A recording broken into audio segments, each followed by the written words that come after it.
Nakakagulat! Revelasyon ni JM de Guzman tungkol sa relasyon ni Kim Chiu at Paolo Avellino.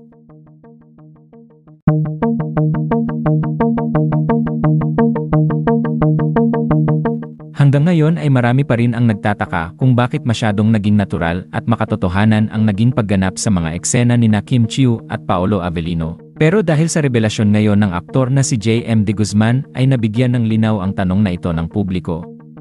Matapos na ang naging pag-amin at kumpirmasyon kamakailan ni Kim at Paolo tungkol sa kanilang totoong relasyon, ay isa si JM sa mga nagpaabot ng mensahe sa celebrity couple. Kasabay nito ang revelasyong ilang buwan na pala nitong alam ang tungkol sa relasyon ng dalawa.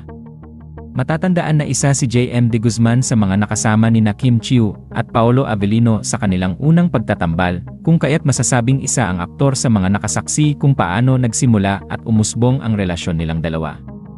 Ayon nga sa revelasyon ni JM ay nag-umpisa lang pala ang lahat sa biruan dahil parehong single ang dalawa noong mga panahong yon, kung saan si Kim ay matagal nang hiwalay sa aktor na si Sian Lim bago pa nila ito isapubliko. Samantalang nagkaroon naman ng hindi pagkakaunawaan si Paolo sa aktres at noon ay rumored girlfriend nito na si Janine Gutierrez.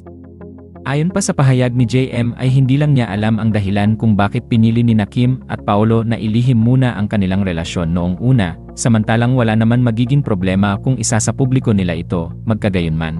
Masaya ang aktor para sa dalawa dahil nagkaroon na rin sila ng lakas ng loob para ipakita sa publiko ang pagmamahal nila para sa isa't isa.